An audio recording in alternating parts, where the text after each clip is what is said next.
Hello students, आज हम start करने जा रहे हैं application of thermal expansion. Previous lecture में हम लोगों ने देखा था कि थर्मल एक्सपेंशन क्या क्या होता है, linear expansion, areal expansion, volumetric expansion, ठीक है ना। उससे रिलेटेड जितनी भी चीज़ें थी हमने सब डिस्कस करी थी। आज उन्हीं पर बेस्ड जो एप्लीकेशन होती है, कहाँ कहाँ इसका काम होता है, कहाँ कहाँ ज़रूरत पड़ती है, उसके बारे में बात करना है। तो आते हैं उसके ऊपर। उससे पहले हमें एक वाटर का बिहेवियर पढ़ना है जिसको हम कहते हैं एनामलस बिहेवियर। आपने प्रीवियस क्लासेस में भी इसको देखा होगा, 9-10 में भी देखा होगा, ठीक है। चलिए तो देख लेते हैं जल्दी से इसमें क्या है। ठीक है, आपके सामने यहाँ पर दो ग्राफ बने हुए हैं, है ना। एक ग्राफ है आपके पास में टेम्परेचर, सॉरी ये टाइम लिख दिया मैंने, ये टेम्परेचर है यहाँ पे, टेम्परेचर वर्सेस वॉल्यूम, ठीक है ना, टेम्परेचर वर्सेस वॉल्यूम। तो टेम्परेचर और वॉल्यूम का यहाँ पर आपके पास में दो ग्राफ है। तो ये बिहेवियर हमको क्या कहता है कि देखिए, जब टेम्परेचर 0 से 4 बढ़ता है, 0 पे ज़्यादा रहता है, उसके बाद फिर 4 डिग्री तक वॉल्यूम घटता है, 4 डिग्री वॉल्यूम घटता है, और फिर 4 से वॉल्यूम फिर बढ़ता है। या इसको इस तरीके से देखिए कि अगर आपने टेम्परेचर को कम करा, अगर आप टेम्परेचर को कम करते हैं तो देखिए कम होता जा रहा है टेम्परेचर और वॉल्यूम में। टेम्परेचर कम करा, वॉल्यूम कम हुआ, टेम्परेचर कम करा, वॉल्यूम कम हुआ, होते होते 4 डिग्री सेल्सियस पर आप पहुँचे। वहाँ तक तो ठीक है, बिल्कुल जो नॉर्मल बिहेवियर होता है कि भाई टेम्परेचर कम करा, वॉल्यूम कम हो रहा है, ठीक है। लेकिन आप क्या देखते हैं कि 4 डिग्री से 0 डिग्री में जैसे ही हम यहाँ पर पहुँचते हैं, आप टेम्परेचर कम कर रहे हैं लेकिन वॉल्यूम क्या हो रहा है, उसका इंक्रीज़ हो रहा है। टेम्परेचर कम कर रहे हैं, वॉल्यूम क्या हो रहा है, इंक्रीज़ हो रहा है। तो यही क्या है, यही इसी को बोलते हैं एबनॉर्मल बिहेवियर या anomalous behaviour of water. Density में भी क्या होता है, अब देखिए जाहिर सी बात है कि अगर आपने लिक्विड को, या वाटर की हम बात कर रहे हैं, अगर आप लिक्विड को आपने हीट करा, टेम्परेचर राइज करा, तो उसका वॉल्यूम एक्सपांड होता है। भाई आप उसको हीट कर रहे हो तो वॉल्यूम एक्सपांड होगा, वॉल्यूम एक्सपांड होगा तो डेंसिटी क्या हो जाएगी, कम हो जाएगी। वॉल्यूम बढ़ेगा तो डेंसिटी को क्या होना पड़ेगा, कम होना होगा। तो देखिए डेंसिटी और टेम्परेचर का ग्राफ क्या कहता है, टेम्परेचर का ग्राफ ये कहता है कि अगर आपने टेम्परेचर को कम करा, तो देखिए टेम्परेचर कम कर रहे हैं, टेम्परेचर कम कर रहा है, डेंसिटी बढ़ रही है, टेम्परेचर कम, डेंसिटी बढ़ रही है, टेम्परेचर यहाँ आ गई, डेंसिटी यहाँ आ गई, टेम्परेचर यहाँ आ गई, डेंसिटी यहाँ आ गई। यहाँ पर वॉल्यूम घट रहा था, टेम्परेचर डेंसिटी बढ़ रही है, ठीक है। तो 4 डिग्री तक तो ठीक था, 4 डिग्री तक तो डेंसिटी बढ़ रही है, लेकिन जैसे ही आप 4 डिग्री से और कम गए तो डेंसिटी वहाँ से कम होना शुरू होती है, इस तरीके से। अब ये जो हमको चीज़ पता चली, चलिए ये तो हमको समझ में आ गया कि हाँ डेंसिटी का और वाटर का रिलेशन 4 डिग्री की पहले घटती है बढ़ती है। अब यहाँ पर देखिए एक सबसे इम्पोर्टेंट बात है कि इसको हमको समझने में कहाँ आसानी हुई कि हम लोगों ने देखा है कि जहाँ पर झील जम जाती है, जैसे कश्मीर में भी हमने सुना होगा डल झील जम जाती है। तो डल झील जमने का मतलब क्या है, क्या पूरी झील जम जाती है? अगर झील जम जाती है तो उसके अंदर के जो एक्वेटिक लाइफ है उसका क्या होता है, क्या मछलियाँ जम जाती हैं, है ना, ऐसा नहीं होता है। तो वहाँ उसको समझने के लिए हमें ये पता होना चाहिए कि टेम्परेचर कब बढ़ रहा है, कब घट रहा है, डेंसिटी कब बढ़ रही है, कब घट रही है। तो आइए समझते हैं हम कि बर्फ़ जो जम जाती है सतह पर, वो क्यों जम जाती है और उससे लिविंग क्रिएचर्स पर क्या फ़र्क पड़ता है, एक्वेटिक क्रिएचर्स पर क्या फ़र्क पड़ता है। जो झील का पानी जो जम जाता है वो क्यों जम जाता है, ठीक है ना। तो हम एग्जांपल लेते हैं कि मान लीजिए कि ये एक झील है और यहाँ पर ये पानी भरा हुआ है, और जाहिर सी बात है कि एक पर्टिकुलर टाइम पर इसका कुछ टेम्परेचर होगा। तो उसको समझने के लिए हम फिलहाल ले लेते हैं कि इसका जो टेम्परेचर है वो 10 है, 10 डिग्री सेल्सियस है इस पानी का टेम्परेचर, ठीक। अब ठंडी का मौसम आया तो टेम्परेचर और कम हुआ, कम होते होते वो 10 आया, उसके बाद फिर 9 हुआ, ठीक है ना। अब 9 जैसी होगा, ध्यान देना उसको, 9 जैसी होगा तो बाहर जो हवाएं चल रही है वो 9 डिग्री की चल रही, और यहाँ पर है 10 डिग्री। अब ऊपर है 9, यहाँ है 10, तो टेम्परेचर डिफरेंस हो गया, क्या हो गया, टेम्परेचर डिफरेंस, नीचे 10 ऊपर 9।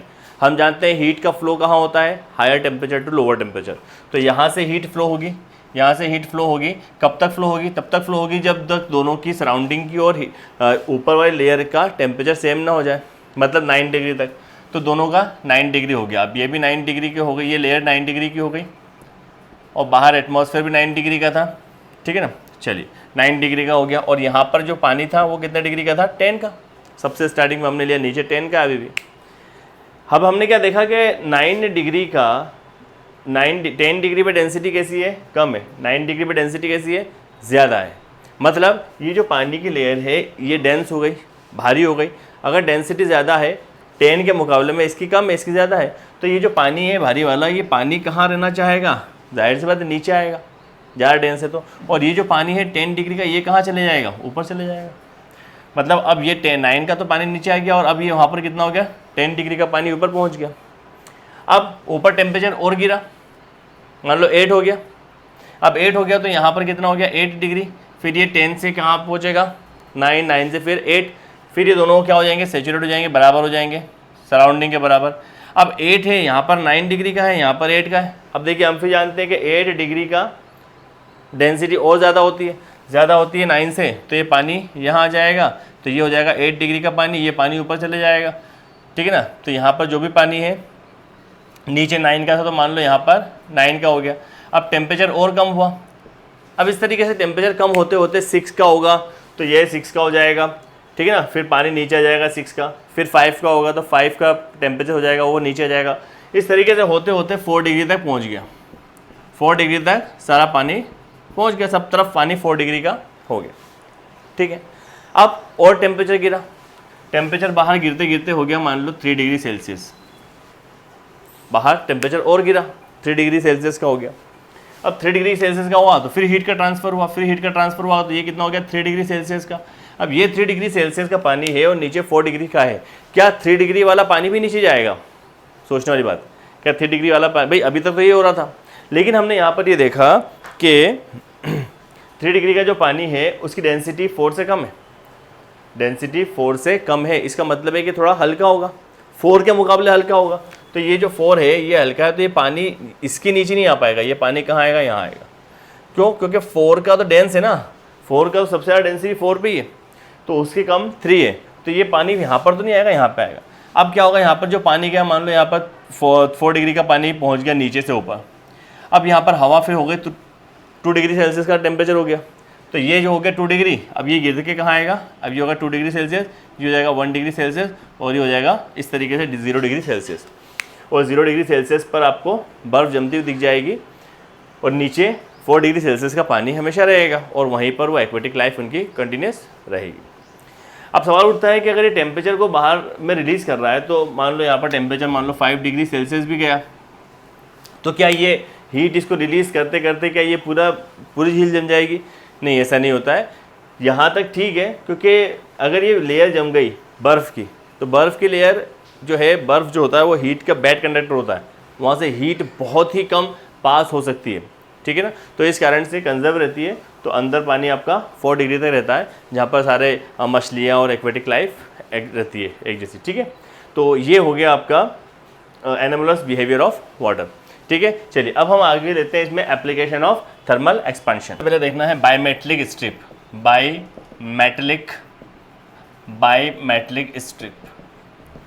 बायोमेट्रिक स्ट्रिप क्या होता है, ठीक है। तो देखते हैं बायोमेट्रिक स्ट्रिप क्या होता है। तो मान लीजिए कि हमारे पास 2 रॉड है, ठीक है ना, ये 2 रॉड है। मान लीजिए कि अलग अलग मटेरियल की है, मान लीजिए कि कॉपर की है और ये टंगस्टन की है, ठीक है ना। ये मैं इसको इस तरीके से शेयर कर देता हूँ, ये कॉपर की है, टंगस्टन की, और हमने इसको राइवेटेड कर दिया, मतलब फिक्स्ड कर दिया एटम टू एटम, मतलब बहुत अच्छे से इसको हमने जॉइन कर दिया, बहुत अच्छे से उसको हमने मिक्सड कर दिया, मतलब ये यहाँ से अब अलग नहीं हो सकता, इतना अच्छा हमने इसको कर दिया है। दोनों अलग अलग मटेरियल है, ये कॉपर है, ये टंगस्टन है, तो इसका जाहिर सी बात है कि जो कोफिशिएंट ऑफ थर्मल एक्सपेंशन होगा वो और कुछ होगा, इसका और कुछ होगा। और हमने देखा कि यहाँ पर इसका ज़्यादा होगा, कॉपर का और टंगस्टन का थर्मल एक्सपेंशन कम होगा, मतलब ये वाली रॉड ज़्यादा एक्सपांड होगी और ये वाली रॉड कम एक्सपांड होगी, ठीक है। अब ये तो हो गया, हमने इसको फिक्स्ड कर दिया। अब हमने इसको टेम्परेचर बढ़ाया, इसको हीट दी। हम क्या जानते हैं, किसी रॉड की प्रॉपर्टी क्या है कि अगर आप उसको टेम्परेचर इंक्रीज़ करेंगे तो वो एक्सटेंड होना चाहेगा, एक्सपांशन होना चाहेगा। लेकिन क्या ये अभी एक्सपांड हो पा रहा है? क्या ये लीनियरली एक्सपांड हो पा रहा है? नहीं हो पा रहा है, क्योंकि ये तो फिक्स्ड है ना, क्योंकि इसको कितना होना है, इसको कम होना है, इस रेशो में बराबर नहीं हो पा रहा है। तो ये क्या करता है, ये अपने आप को चेंज करता है। किस तरीके से ये कन्वर्ट होता है, इसका ट्रांसफ़र कैसा होता है, ट्रांसफॉर्मेशन, इसमें एक्सटेंशन ऐसा होता है कि ये इस तरीके से घूम जाता है। ये जो ऊपर वाली रॉड है ये इस तरीके से घूम जाती है, ठीक है, और जो नीचे वाली है उसका कम होगा, कम एक्सटेंशन होगा, इसका कम एक्सटेंशन होता है, क्योंकि इसका जो है कोफिशिएंट ज़्यादा है तो ये ज़्यादा एक्सपांड होगा और इससे कम है, और ये इनके बीच का ये वो पॉइंट है, तो ये ऐसा का ऐसे रह जाता है, ये वो पॉइंट है, ठीक है ना, ये राइवेटेड पॉइंट। तो ये होती है बायोमेट्रिक स्ट्रिप। बायोमेट्रिक स्ट्रिप में इस तरीके से ये कर्व शेप में हो जाता है। ये कॉपर की रॉड इतनी एक्सटेंड हो गई और ये नीचे टंगस्टन की। तो ये तो ठीक है यहाँ तक। अब इसमें क्या क्या हमको प्रॉपर्टी यूज़ करना है, किस तरीके से इसका रिजल्ट निकालना है। देखिए इस तरीके के क्वेश्चन में सबसे इंपॉर्टेंट जो क्वेश्चन पूछा जाता है वो पूछा जाता है रेडियस निकालने का। सबसे ज़्यादा इंपॉर्टेंट क्वेश्चन है रेडियस निकालने का, तो हम उसी को देखते हैं किस तरीके से फाइंड आउट करते हैं। तो उसके पहले आपको क्या क्या समझना है। देखिए यहाँ पर आपके पास दो रॉड है, ठीक है ना, तो इसकी मान लीजिए कि इसकी लेंथ शुरू में तो सेम थी, इसकी एल थी और इसकी भी एल थी, ठीक है। ये तो चेंज होने के बाद है ना, यहाँ पर तो एल थी, यहाँ पर भी एल थी, ये चेंज हो गई लेंथ ऑफ कॉपर, ये चेंज हो गई और लेंथ ऑफ टंगस्टन। अब हम क्या जानते हैं कि देखिए ये ऊपर वाली कर्व जो है ये सर्कुलर शेप बना रहा है, ये देखिए सर्कल, और नीचे वाला भी एक सर्कुलर शेप बना रहा है, तो इसका मतलब है इसका रेडियस भी कुछ होगा। तो हमने मान लो यहाँ पर एक पॉइंट ले लिया, ये हो गया थीटा। भाई ये एंगल बनाएगा ना कुछ, भाई ये एंगल बनाएगा कुछ, ये इन दोनों का एंगल सेम है थीटा, ठीक है। अब इसकी रेडियस, ये इसकी मान लो रेडियस है, और ये इनके बीच का एक्स, ये एक्स कहाँ से कहाँ तक है, रेडियस एवरेज रेडियस यहाँ से लेकर यहाँ तक ऐड हो जाएगा वो, ठीक है। तो वो एक्स हम मान लेते हैं, मैं बताऊँगा आगे। और तो क्या ये आपको कुछ समझ में आ रहा है कि ये कैसा शेप बन गया। ये एक आर्क दिख रहा है आपको, ये एक कोन टाइप दिख रहा है, आपने जैसे एक केक में से आपने एक कट लगा के केक निकाला हो, इस तरीके का शेप बन गया है। तो यहाँ पर हम क्या कर सकते हैं, ऐसे केस में क्या हम ये वाला फॉर्म लगा सकते हैं, ये थीटा, ये रेडियस और ये क्या है आर्क। 10th क्लास में पढ़ा होगा आपने, थीटा इक्वल्स टू क्या होता है आर्क बाय रेडियस, और इसको मैं क्या लिख सकता हूँ radius equals to theta into arc. Radius equals to क्या लिख सकता हूँ मैं, थीटा इंटू आर्क। यहाँ पर मैं लिख देता हूँ radius equals to theta into arc. ये आपको एक रिलेशन याद रखना है, ठीक है ना। तो जब भी बायोमेट्रिक स्ट्रिप का क्वेश्चन आएगा तो हमको क्या समझना है कि वहाँ पर रेडियस होगी, ये रेडियस का काम करेगा, ठीक है ना। और ये एक्स का जो भी डिस्टेंस होगा, यहाँ पर एवरेज डिस्टेंस लेंगे हम, ये एक्स का काम करेगा। और ये length of copper after extension, ये भी आफ्टर एक्सटेंशन, और ये ओरिजिनल लेंथ, और ये अल्फ़ा और 1 और अल्फ़ा 2 क्या है इसका कोफिशिएंट ऑफ लीनियर एक्सपेंशन। तो अब हम इस पर लेते हैं एक क्वेश्चन जिसमें रेडियस फाइंड करना है, और जनरली इसमें रेडियस के क्वेश्चन आते हैं। तो इसको अभी आप नोट कर लें, फिर मैं देता हूँ आपको क्वेश्चन। नोट कर, क्वेश्चन है हमारे पास, a copper plate and a tungsten plate having a thickness d each other are riveted together so that at 0 degree Celsius they form a flat bimetallic plate. Find the average radius of the curvature of this plate at temperature T. The coefficient of linear expansion for copper and tungsten are alpha copper and alpha tungsten. ठीक है, वो क्या कह रहे हैं हमसे, वो कह रहे हैं कि आपके पास में कॉपर की प्लेट है एक और एक टंगस्टन की प्लेट है, ठीक है ना। ये दो प्लेट हैं, इसको राइवेटेड कर दिया, मतलब यहाँ से आपने इसके बहुत अच्छे से इसको फिक्स्ड कर दिया, जॉइंट कर दिया, राइवेटेड कर दिया, मतलब एकदम मिला दिया इसको, ठीक है। यहाँ पर ये कॉपर की प्लेट है और ये कॉपर और ये है टंगस्टन, ठीक है। इसका जो कोफिशिएंट है वो कोफिशिएंट कितना है इसका, अल्फ़ा कॉपर और ये हो जाएगा अल्फ़ा टंगस्टन। इनिशियल में इसकी लेंथ मान लेते हैं हम L0, यहाँ पर भी हम मान लेते हैं L0। L0 मतलब L ओरिजिनल स्टार्टिंग के लेंथ, ठीक है। अब क्या होगा कि इसका टेम्परेचर राइज करेंगे हम। जैसे हमने इसका टेम्परेचर राइज करा तो ये क्या होगा, ये इसका एक्सटेंशन होगा। और अभी हमने बात की थी कि एक्सटेंशन कैसे होगा, एक कर्व की शेप में होगा। तो ये कैसा बेंड हो जाएगा, ये कुछ इस तरीके से बेंड होना चाहेगा। ये कॉपर की जो प्लेट है ये इस तरीके से बेंड होना चाहेगी, और टंगस्टन की प्लेट कुछ इस तरीके से बेंड होना चाहिए, ठीक है ना। इस तरीके से कुछ बेंड होना चाहिए। ये इसको मैं बीच से बना देता हूँ। ये इनका राइवेटेड पॉइंट हो गया जहाँ पर हमने इसको ज्वाइन करा था। इसका कर्वेचर जो बनेगा वो यहाँ पर बनेगा, ये और ये यहाँ से ये। तो हमें ये जो रेडियस है रेडियस फाइंड करना है। अच्छा, यहाँ पर एक बात और ज़रा देखेंगे, यहाँ पर हमसे बोला एवरेज रेडियस बताओ। क्या बताना है हमको, एवरेज रेडियस बताना है, एवरेज रेडियस बताना है। अब देखिए यहाँ से यहाँ तक ये डिस्टेंस क्या थी, मैंने बताया था पूरी, ये डिस्टेंस क्या थी, ये डिस्टेंस डी है, ये डिस्टेंस क्या है डी है, ठीक है ना।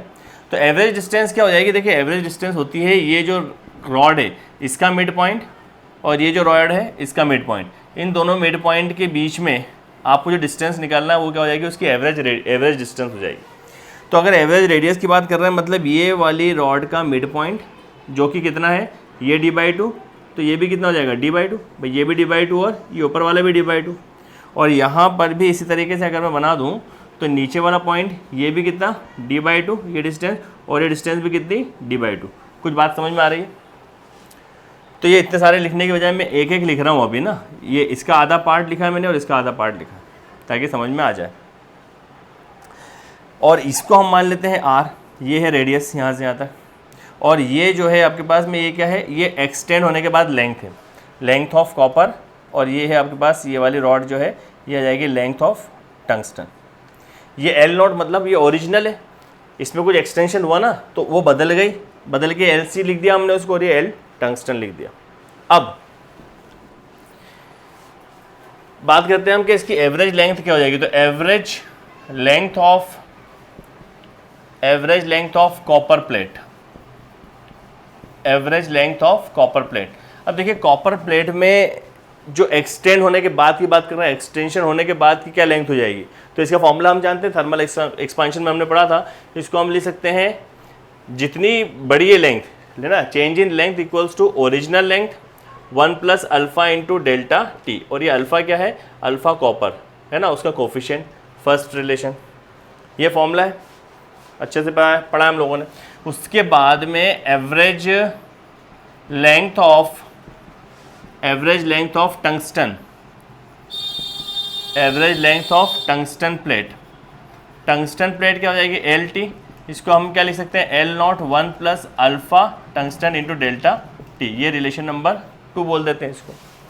ये क्या लिख रहे हैं हम, ये लिख रहे हैं कि टेम्परेचर T राइज करने के बाद में जो उसका एक्सटेंशन होगा ये वो आया है ना, भाई आपने कुछ टेम्परेचर बढ़ाया इसका एक्सटेंशन हुआ तो एक्सटेंशन में ये आया तो ये हमने लिख दिया, ठीक है।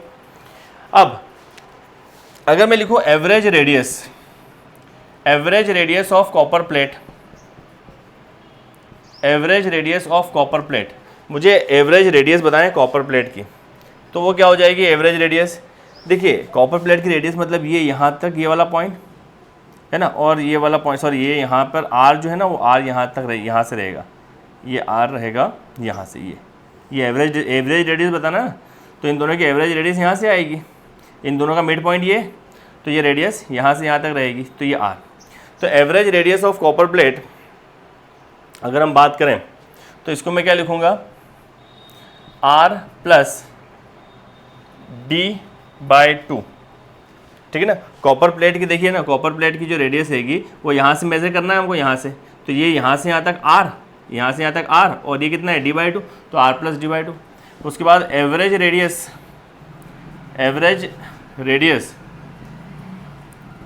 रेडियस ऑफ टंगस्टन प्लेट, वो कितनी हो जाएगी R माइनस D/2। क्यों? क्योंकि देखिए यहाँ से यहाँ तक तो R हो गया, और हमें निकालना कहाँ तक है, ये डिस्टेंस निकालना है ना हमको, यहाँ से यहाँ तक पहले ये निकाला था, अब ये निकालना है टंगस्टन प्लेट की, तो टोटल R में से ये D/2 माइनस कर दिया, ये हो गया। अब हमको निकालना है थीटा में, R में और एक्सटेंशन में रिलेशन, ठीक है। अभी हम पढ़ के आए हैं, मैंने अभी आपको बताया था कि रेडियस को आप क्या लिख सकते हैं, रेडियस को आप लिख सकते हैं थीटा इंटू आर्क, ठीक है। तो यहाँ पे मैं लिखूँगा वही कि एवरेज रेडियस, ठीक है। इसको देखिए यहाँ पर एवरेज रेडियस है ना, average radius of copper plate, तो इसको मैं क्या लिखूँगा R प्लस D/2, ये तो रेडियस हो गई, और इक्वल्स टू में थीटा, ये हो गया थीटा, और आर्क का मतलब लेंथ कितनी हो गई इसकी L इंटू सी, ये कितना हो गया L इंटू सी, ये रिलेशन कितना हो गया, रिलेशन नंबर ये हो गया 3। उसके बाद में फिर देखिए यहाँ पर average radius of tungsten plate, तो इसकी रेडियस क्या हो गई आपके पास में R माइनस D/2, तो R minus D/2 average radius, और एवरेज रेडियस की फॉर्मूला क्या है थीटा इंटू आर्क, तो थीटा इंटू आर्क कितना हो जाएगा टंगस्टन, तो ये हो गया रिलेशन नंबर 4। क्या यहाँ तक बात समझ में आई, ठीक है। अब इन दोनों को डिवाइड कर देते हैं, जब हम इन दोनों को डिवाइड करेंगे तो हमको क्या मिल जाएगा R plus D/2 R minus D/2 equals to, इसको से डिवाइड करोगे तो theta LC by theta LT, theta cancel हो जाएगा, यहाँ पर बचेगा LC और LT, ठीक है। अब और क्या कर सकते हैं इसमें, अब देखिए यहाँ पर मिला आपको R plus D/2, R minus D/2। देखिए LC की वैल्यू हम पहले निकाल चुके हैं। LC की वैल्यू क्या है, L0 1 plus alpha C into delta T, और नीचे LT की वैल्यू क्या निकाली हमने, L0 1 plus alpha T delta T। ये दोनों कैंसिल हो जाएंगे, सेम है। तो आपको मिलता है R plus D/2, R minus D/2, और यहाँ पर मिलेगा 1 plus alpha C delta T, और यहाँ पर मिलेगा 1 plus alpha T delta T। ये रिलेशन मिला, ठीक है। अब कुछ नहीं, इस रिलेशन को क्रॉस मल्टीप्लाई करके सॉल्व कर लेते हैं तो आंसर मिल जाएगा। इसको हटा दूँ मैं, समझ में आ गया होगा ये। तो अब आप कर लें जल्दी से इसको। तो हमको अब क्या मिलता है, यहाँ से जरा इसका क्रॉस मल्टीप्लाई करें, इसका ऐसे मल्टीप्लाई करते हैं, ये हो जाएगा R plus D/2 into 1 plus alpha T delta T। यहाँ आ जाएगा R माइनस D/2, यहाँ आ जाएगा 1 plus alpha C delta T। Cross multiply कर दो, ये कितना हो जाएगा, R plus R alpha T delta T plus D/2 into alpha T delta T equals to, यहाँ हो जाएगा R plus R into alpha C delta T minus D/2 alpha C और डेल्टा T, ठीक है। यहाँ तक तो कोई दिक्कत नहीं है, R और ये R कैंसिल हो जाएगा, और यहाँ पर भी R है और यहाँ पर भी R है, इसको इधर लेकर आ गए। तो यहाँ पर देखिए R और यहाँ पर डेल्टा टी कॉमन हो जाएगा, तो हो जाएगा alpha T minus alpha C और डेल्टा T। और ये हो गया, ये भी हो गया, ये भी हो गया, ये भी हो गया। अब क्या बचता है, अब देखिए यहाँ पर बचता है आपके पास में ये माइनस है और यहाँ पर ये प्लस है। तो एक काम करते हैं ना, इसको उधर ले जाते हैं और उसको उधर ले आते हैं, कोई दिक्कत नहीं है, उसको आप अपने अकॉर्डिंग चेंज कर सकते हैं। तो यहाँ से क्या मिलेगा आपको, इसको इधर ले आओ, ये इसको उधर शिफ्ट कर दो, ये D/2 ये D/2 हो जाएगा, ठीक है। इसको इधर ले आओ, ये हो जाएगा आपके पास में R अल्फ़ा T, ठीक है। ये D/2 plus D/2 alpha T delta T, इसको इधर ले आए, नेगेटिव क्या हो जाएगा, positive D/2 alpha C delta T और प्लस D/2, ये नेगेटिव को भी इधर लेकर आ गए। इधर क्या बच रहा है आपके पास, अल्फ़ा C डेल्टा T, और इसको आप उधर शिफ्ट कर दो, किसको, अल्फ़ा T वाले पार्ट को, माइनस R अल्फ़ा T और डेल्टा T। अब देखो D/2 कितना हो जाएगा, D, ये भी D/2 ये भी D/2 हो जाएगा D। यहाँ से आपने कॉमन ले लिया, D/2 कॉमन ले लिया, और यहाँ हो गया alpha T plus alpha C और डेल्टा T भी कॉमन ले लिया, और यहाँ से आपने कॉमन ले लिया R, ये हो गया alpha C minus alpha T और ये हो गया डेल्टा T। क्या यहाँ तक बात समझ में आई, क्या यहाँ तक बात समझ में आ रही है। अब देखिए, क्या ये वाला पार्ट मैं नेगलेक्ट कर सकता हूँ, क्या ये वाला पार्ट हम नेगलेक्ट कर सकते हैं, कैसे कर सकते हैं, क्यों कर सकते हैं, इसलिए कर सकते हैं क्योंकि देखिए ये है कोफिशिएंट, है ना, लीनियर कोफिशिएंट, और हम जानते हैं लीनियर कोफिशिएंट की वैल्यू जो होती है वो 10⁻⁻5 से लेकर 10⁻6 के बीच में वैरी करती है, मतलब बहुत छोटी वैल्यू है भाई। 10⁻5 10⁻6 मतलब बहुत ज़्यादा छोटी वैल्यू है, और ये भी छोटी वैल्यू है और इतनी ये भी है लगभग, तो दोनों को ऐड करेंगे तो और छोटी वैल्यू हो जाएगी। तो इतनी छोटी वैल्यू हमारे रिजल्ट पे कोई फ़र्क नहीं डालती है, इसलिए हम इसको छोड़ सकते हैं, नेगलेक्ट कर सकते हैं। तो हमने इसको नेगलेक्ट कर दिया, जैसे इसको नेगलेक्ट करेंगे तो ये कितना हो जाएगा D, और ये कैंसिल, ये नेगलेक्ट कर दिया तो ये हो गया 0, तो लगभग ये भी 0 हो जाएगा। इधर कितना बचा आपके पास, R alpha C minus alpha T और डेल्टा T। तो हमको रेडियस क्या मिल जाएगी, एवरेज रेडियस वो मिल जाएगी D upon alpha C minus alpha T और इंटू में डेल्टा T। तो ये बन गया आपका रिक्वायर्ड फॉर्मूला। अब जब भी टंगस्टन वाले क्वेश्चन आएंगे तो हमको वहाँ पर रेडियस फाइंड करना होगी, तो डिस्टेंस हमको दे दी जाएगी और कोफिशिएंट दे दिए जाएंगे दोनों के, और चेंज इन टेम्परेचर दे दिया जाएगा। तो उम्मीद है आपको समझ में आ गया होगा, इसको नोट करें। इसके बाद हमको एक और एप्लीकेशन पढ़ना है इसमें, जो सिंपल पेंडुलम में एक्सटेंशन हो जाता है उसके बारे में, तो नोट करें इसको। चलिए अब हमको देखना है यहाँ पर effect of temperature on the time period of simple pendulum, मतलब सिंपल पेंडुलम पर टेम्परेचर अगर हम बढ़ाते हैं तो उस पर क्या इफेक्ट होने वाला है। तो मान लीजिए कि यहाँ पर हमारे पास एक पेंडुलम क्लॉक है, तो पेंडुलम क्लॉक सभी जानते हैं, पेंडुलम क्लॉक को पढ़ा भी आपने सिंपल पेंडुलम में। तो मान लीजिए कि यहाँ पर ये एक क्लॉक है, ये इसका, ठीक है ना, ये क्लॉक है, और मान लीजिए कि ये जो क्लॉक है ये किसी मेटलिक वायर की बनी हुई है, मेटल की बनी हुई है, ठीक है ना। तो अगर मेटल की बनी हुई है तो क्या होगा, अब इसका टेम्परेचर बढ़ा, ठीक है ना, अगर इसका टेम्परेचर हम बढ़ा दें या टेम्परेचर बढ़ जाएगा तो क्या होगा कि ये अगर ये वायर है की और ये लेंथ है तो इसकी लेंथ में कुछ एक्सटेंशन होगा, इसकी लेंथ में कुछ एक्सटेंशन होगा। अब लेंथ में अगर एक्सटेंशन हुआ तो लेंथ में अगर एक्सटेंशन हुआ तो जो टाइम पीरियड है, टाइम पीरियड पे क्या कुछ फ़र्क पड़ने वाला है, टाइम कम होगा कि ज़्यादा होगा, वही चीज़ें हमको आज देखना है। तो चलिए समझते हैं इसको। सबसे पहले हमने क्या करा कि इसका हम जानते हैं इसका टाइम पीरियड क्या होता है, time period of simple pendulum, time period of simple pendulum क्या होता है, सिंपल पेंडुलम। मान लो कि इनिशियल में लेंथ कितनी है, एल नॉट, मतलब एल ओरिजिनल, एल भी मान सकते हो, एल नॉट भी मान सकते हो, जो मानना है वो मान लो। और फिलहाल टेम्परेचर कितना है, थीटा नॉट, मतलब थीटा ओरिजिनल। थीटा यहाँ पर हम टेम्परेचर को क्या लेंगे, थीटा को लेंगे, ठीक है ना, टेम्परेचर को क्या लेंगे, थीटा।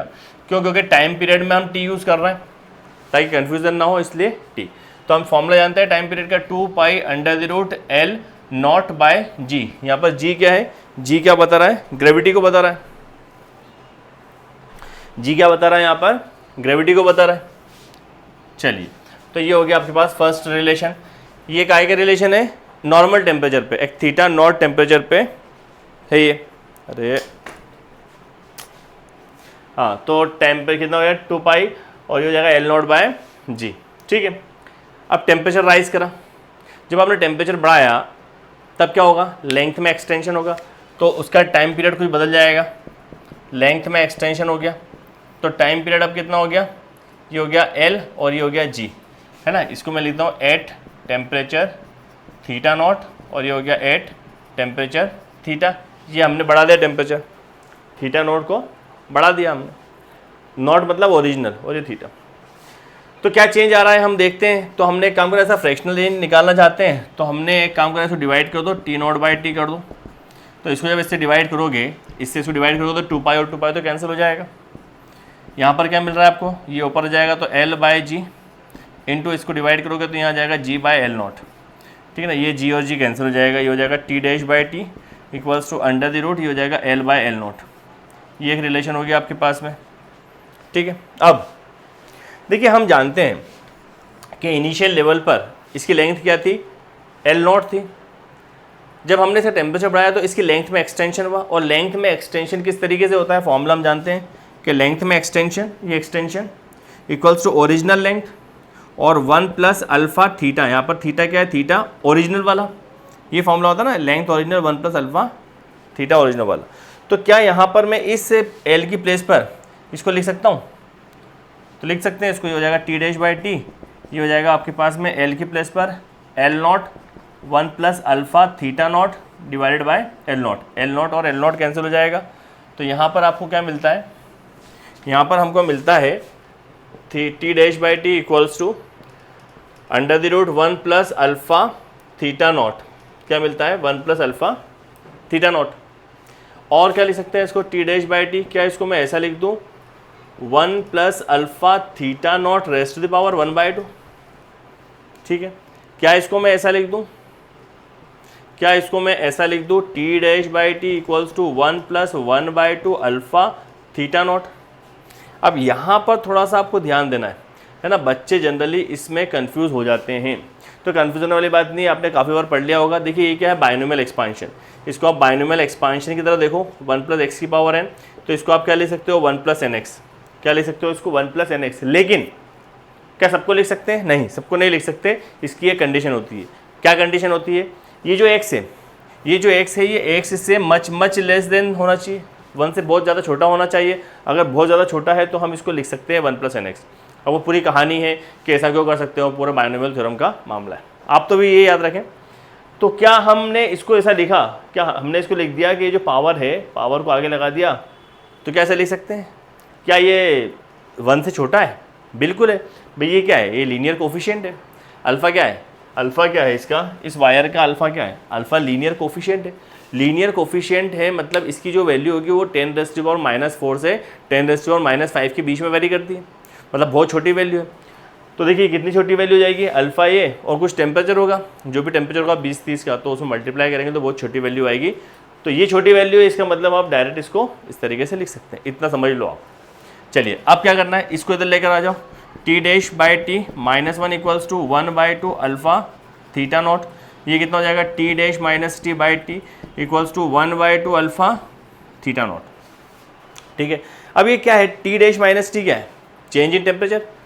T' क्या है, T' क्या है, ये फाइनल टेम्परेचर एक्सटेंशन के बाद final temperature minus initial temperature क्या होता है, डेल्टा टी और ये बाय टी, ये हो जाएगा 1/2 अल्फ़ा थीटा नॉट। यही है हमारा वो फॉर्मूला जिसकी हमें तलाश थी, यही फॉर्मूला है। इसको हम क्या बोलते हैं, फ्रैक्शनल चेंज।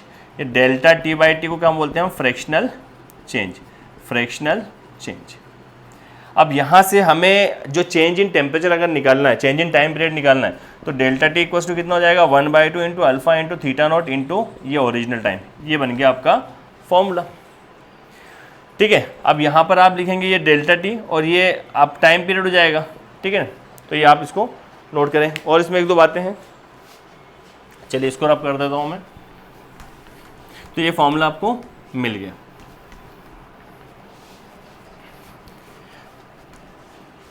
ठीक है, तो ये फॉर्मूला जो है ना, ये कितना हो जाएगा आपके पास में, टेम्परेचर लॉस और टेम्परेचर गेन, आपको ध्यान रखना है ये। ठीक है ना, तो टाइम लॉस पर डे पर सेकंड जो भी है, जो भी हमको दिया जाए पर सेकंड या पर डे, तो ये कितना हो जाएगा, 1/2 इंटू अल्फ़ा, ये यहाँ पर हो जाएगा change in temperature, change in temperature, और ये इंटू में टाइम टी। ये जो टाइम टी है इसको हम सेकंड में कन्वर्ट कर लेंगे, इसको हम क्या करेंगे, सेकंड में कन्वर्ट कर लेंगे। ठीक है, इसको हम सेकंड में कन्वर्ट कर लेंगे। तो ये लॉस, चेंज इन टेम्परेचर मतलब लॉस के लिए भी आ सकता है, ये टाइम लॉस के लिए भी और टाइम गेन के लिए भी। ठीक है, समझ में आया, ये क्वेश्चन करेंगे तो पूरा क्लियर हो जाएगा। अच्छा, इसमें एक बात का ध्यान रखो कि मान लीजिए आपके पास में ओरिजिनल टेम्परेचर है थीटा नॉट, ध्यान से समझना, ओरिजिनल टेम्परेचर कितना है, थीटा नॉट। आपने उस टेम्परेचर को बढ़ा दिया, बढ़ा के कितना कर दिया, थीटा कर दिया। आपने टेम्परेचर को बढ़ा दिया, टेम्परेचर पहले 30 डिग्री पे था, आपने 40 डिग्री कर दिया।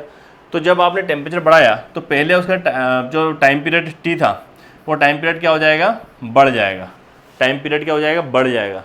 टाइम पीरियड नहीं बढ़ जाएगा, उसकी लेंथ बढ़ जाएगी। टेम्परेचर बढ़ाया तो उसकी लेंथ बढ़ी, टेम्परेचर बढ़ाया तो उसकी लेंथ बढ़ी, L0 से बढ़ के L हो गई। टेम्परेचर बढ़ाया, एक्सटेंशन हो गया, लेंथ बढ़ गई। अब लेंथ बढ़ गई तो जो टाइम पीरियड जो ले रहा था वो टाइम पीरियड क्या हो जाएगा, उसका टाइम पीरियड भी बढ़ जाएगा। मतलब टाइम पीरियड भी बढ़ जाएगा। टाइम पीरियड बढ़ने का मतलब क्या हो गया कि टाइम पीरियड बढ़ने का मतलब हो जाएगा यहाँ पर हमको लॉस हो जाएगा, लॉस मिलेगा, मतलब समय हमको कम मिलेगा, घड़ी में टाइम कम हो जाएगा। नहीं आया समझ में? देखो बेटा, आपने टेम्परेचर बढ़ाया तो लेंथ बढ़ी तो जो इतना बड़ा वायर था वो बड़ा हो गया, तो उसको जाने में और ज़्यादा समय लगेगा, तो टाइम पीरियड बढ़ गया उसका कंप्लीट होने में। टाइम पीरियड बढ़ गया मतलब जहाँ पर वो 2 सेकंड में घूम रहा था, अब वो 3 सेकंड में कंप्लीट कर रहा है, तो उसमें हमको टाइम का क्या मिलेगा, लॉस मिलेगा, मतलब घड़ी हमें पीछे होते हुए दिखाई देगी। ठीक है, चलिए इसी तरीके से मान लो अगर ओरिजिनल टेम्परेचर थीटा नॉट है और आपने टेम्परेचर को कम कर दिया, मतलब थीटा नॉट पहले था, फिर आपने थीटा करा, अब आपके पास थीटा नॉट था, आपने उसको बढ़ा दिया, कम कर दिया। थीटा नॉट को आपने, ये ओरिजिनल था तो इसको आपने क्या करा, बढ़ा दिया। अब आप यहाँ पे क्या कर रहे हैं, कम कर दिया, टेम्परेचर थीटा नॉट को कम कर दिया तो लेंथ क्या हो जाएगी, लेंथ छोटी हो जाएगी। ये भी यहाँ पर ऐसा आएगा, यहाँ पर ये लेंथ बढ़ जाएगी, ये तो ऐसा है। ठीक है, टाइम पीरियड भी बढ़ जाएगा। अब लेंथ में L0 छोटी हो गई L से, ठीक है ना, तो यहाँ पर जो टाइम पीरियड होगा, अब ये क्या, लेंथ अगर छोटी हो तो टाइम पीरियड कम हो जाएगा, तो जो टाइम पीरियड है वो क्या हो जाएगा, कम हो जाएगा। इसमें हमको क्या मिलेगा, गेन मिलेगा। मतलब छोटा हो जाएगा, मतलब है कि पहले बड़ा वायर था तो वो कंप्लीट हो रहा था, अब छोटा हो गया तो वो थोड़ा जल्दी करेगा, तो यहाँ पे हमें टाइम गेन हो जाएगा। मतलब हमारी घड़ी थोड़ी फास्ट चलेगी। ठीक है, तो ये था पूरा कंसेप्ट सिंपल पेंडुलम का, मुझे तो समझ में आ गया होगा। अभी हम एक दो क्वेश्चन करेंगे, उसमें आपको ये लॉस और गेन की सारी कंडीशन अच्छे से समझ में आ जाएगी। तो नोट करें इसको, फिर लेते हैं क्वेश्चन। चलिए यहाँ पर हमारे पास दो क्वेश्चन है ना सिंपल पेंडुलम के। पहला क्वेश्चन है, clock with a brass pendulum shaft keeps correct time at a certain temperature, how closely must the temperature be controlled if the clock is not to gain or lose more than 1 second a day, और alpha की value में दे रखी है। मतलब क्या हुआ कहने का, मतलब ये कि एक ब्रास पेंडुलम शेफ्ट है, वो एक पर्टिकुलर टेम्परेचर पर हमें सही समय बताता है। अब वो कह रहे हैं कि अगर क्लॉक को कितना टेम्परेचर को कंट्रोल करना है हमें कि वो एक दिन में 1 सेकंड से ज़्यादा या कम चेंज ना आए। मतलब हाउ क्लोजली मस्ट टेम्परेचर भी कंट्रोल्ड, जितना अभी प्रेजेंट टेम्परेचर है उसको कितना मेंटेन रखें कि जो टाइम कम या ज़्यादा होने में 1 सेकंड से ज़्यादा ना हो, और हमें कोफिशिएंट की वैल्यू दे रखी है। चलिए, तो हम जानते हैं कैसे करना है इसको। हम क्या लिखेंगे, टाइम लॉस्ट और gain in a day, formula क्या होता है, 1/2 alpha delta theta into T, यही फॉर्मूला होता है। अभी पढ़ गया है ना, डेल्टा टी बाई टी क्या होता है, 1/2 इंटू अल्फ़ा डेल्टा थीटा। ये टी तो इधर चले गया, ये टी यहाँ चले गया, इसी को हम क्या बोलते हैं, टाइम लॉस्ट और गेन। ठीक है, तो अब और क्या बोला है हमसे बोला है कि जो चेंज हो रहा है वो 1 सेकंड से ज़्यादा चेंज ना हो, 1 सेकंड से ज़्यादा चेंज ना हो। मतलब जो टाइम लॉस्ट है, टाइम लॉस्ट और गेन जो है, इसमें चेंज जो है वो 1 सेकंड से ज़्यादा का ना हो, मतलब 1 का ही हो, -1 से 1 के बीच में हो। ठीक है ना, मतलब 1 भी नहीं हो, 1 से ज़्यादा भी नहीं हो। ठीक है ना, loss more than 1 a day. अब क्या करेंगे, तो इसकी वैल्यू यहाँ पर लगाओ तो ये हो जाएगा 1/2 alpha delta theta into T और लेस देन टी।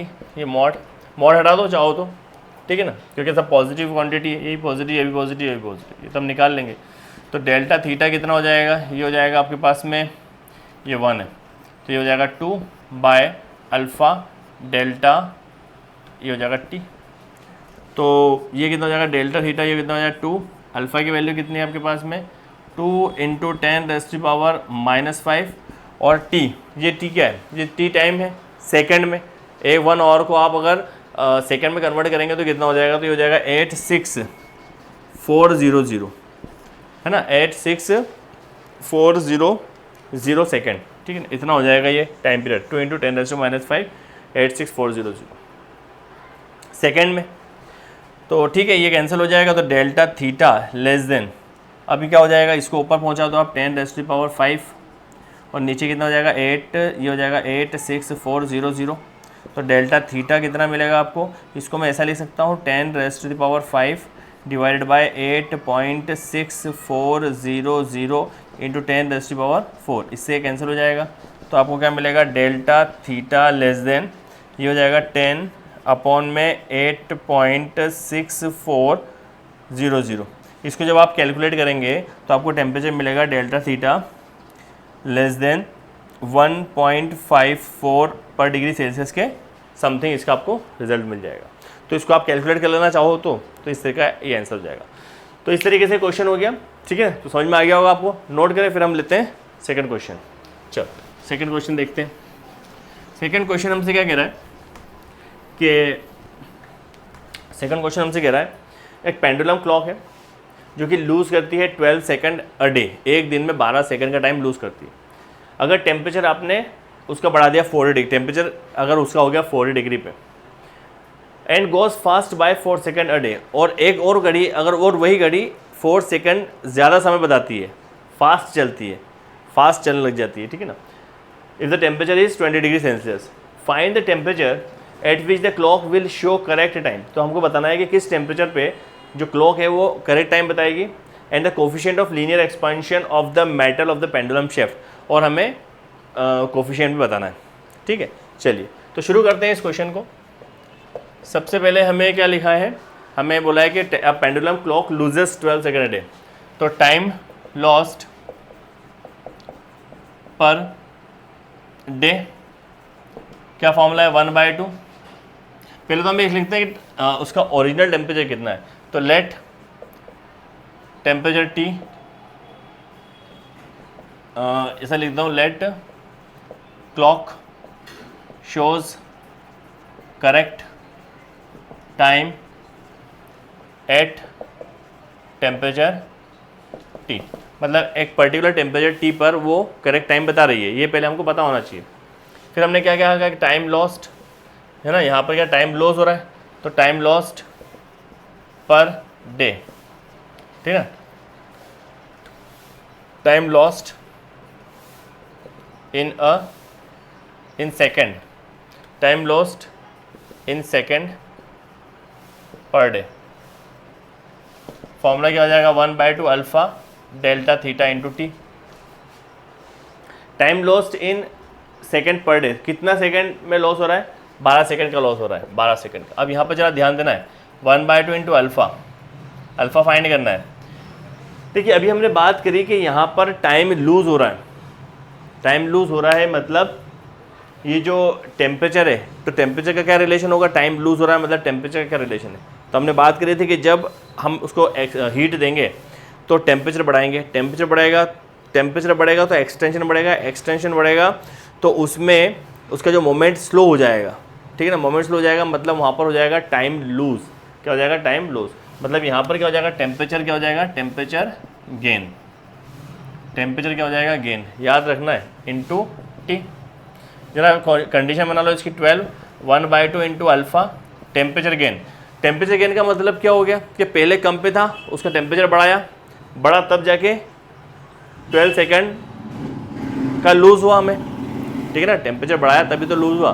तो टेम्परेचर चेंज क्या होता है, final temperature minus initial temperature, delta T क्या होता है, फाइनल टेम्परेचर माइनस इनिशियल। तो फाइनल मतलब बढ़ गया कितना हो गया 40 और इनिशियल कितना था टी, और ये क्या है सेकेंड, तो ये हो जाएगा 86400। ये टी क्या है, ये टेम्परेचर नहीं, ये टाइम पीरियड है, सेकेंड में कन्वर्ट करा, ठीक है। इसको जरा सॉल्व कर लो तो ये हो जाएगा आपके पास में 24 और ये हो जाएगा आपके पास में अल्फ़ा इंटू 40 माइनस टी और ये हो जाएगा 86400, ठीक है। इसको आप एक रिलेशन मान लो, अभी फ़िलहाल तो एक रिलेशन मान लो, ठीक है।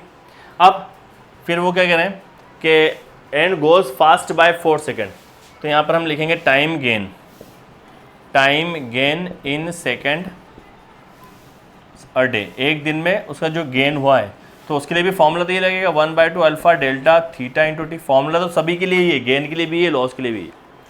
तो कितने सेकंड का इसमें गेन हो रहा है, fast by 4 second day, fast हो रहा है मतलब 4 सेकेंड, यहाँ पे आ जाएगा 4, 1/2 अल्फ़ा। अब मुझे बताइए कि उसमें टाइम जो है वो फास्ट हो गई, घड़ी फास्ट हो गई मतलब टेम्परेचर बढ़ा होगा घटा होगा।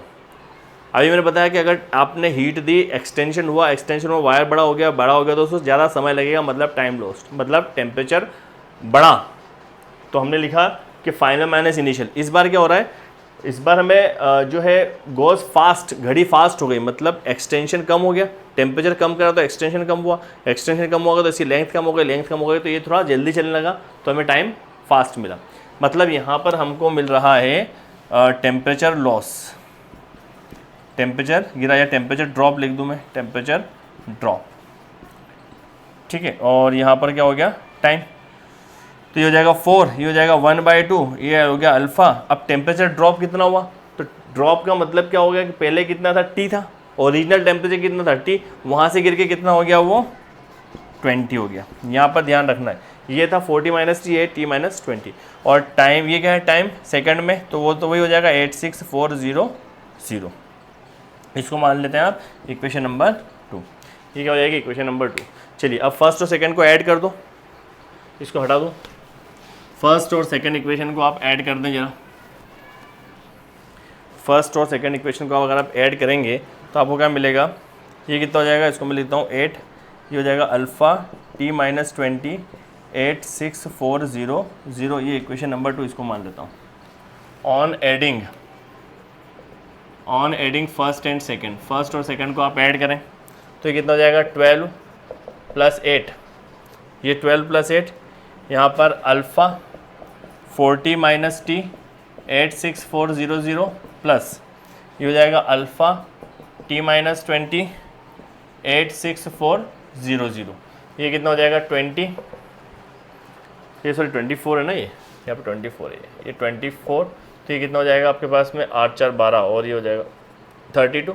अब यहाँ पर भी अल्फ़ा, यहाँ पर भी अल्फ़ा और यहाँ पर 8640, इसको कॉमन ले लो।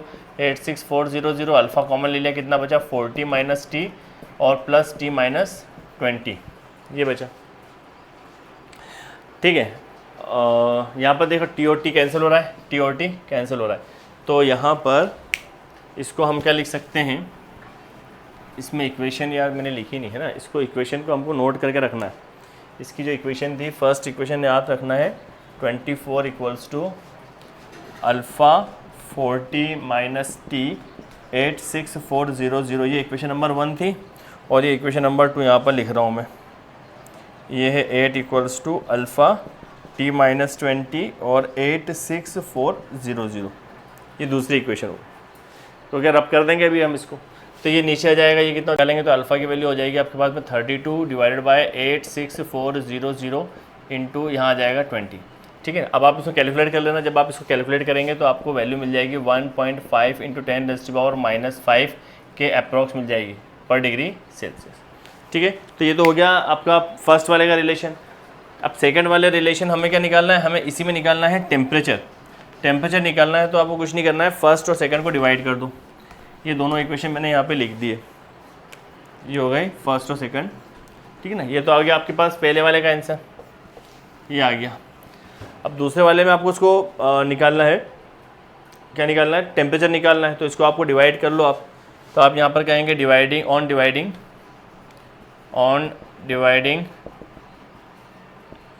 2 बाय 1, 1 के द्वारा 2 को डिवाइड कर दो, या 1 बाय 2 कुछ भी कर दो, तो हो जाएगा 24 बाय 8। यहाँ कितना हो जाएगा अल्फ़ा 40 माइनस टी, ये हो जाएगा 86400। यहाँ कितना हो जाएगा अल्फ़ा टी माइनस 20, ये हो जाएगा 86400, ये कैंसिल हो जाएगा। ठीक है, और अल्फ़ा अल्फ़ा कैंसिल हो जाएगा, ये कैंसिल हो जाएगा, 8 16 24, यहाँ आ जाएगा 3, और इसका इधर मल्टीप्लाई कर देंगे तो टी माइनस 20, यहाँ आ जाएगा 40 माइनस टी, ये हो जाएगा 3t माइनस 60, और ये हो जाएगा 40 माइनस टी, ये कितना हो जाएगा 40, और ये कितना हो जाएगा 100, और टी की वैल्यू कितनी हो जाएगी 25 डिग्री सेल्सियस। मतलब टेम्परेचर जो है कितना आपके पास होना चाहिए 25 डिग्री सेल्सियस पर, वो आपको करेक्ट टाइम बताएगा। और अल्फ़ा की जो वैल्यू है वहाँ पर वो हमको मिल गई है 1.5 इंटू 10⁻⁵। ठीक है, तो उम्मीद है आपको आज का लेक्चर समझ में आया होगा। तो पढ़ते रहें, ऑल द बेस्ट।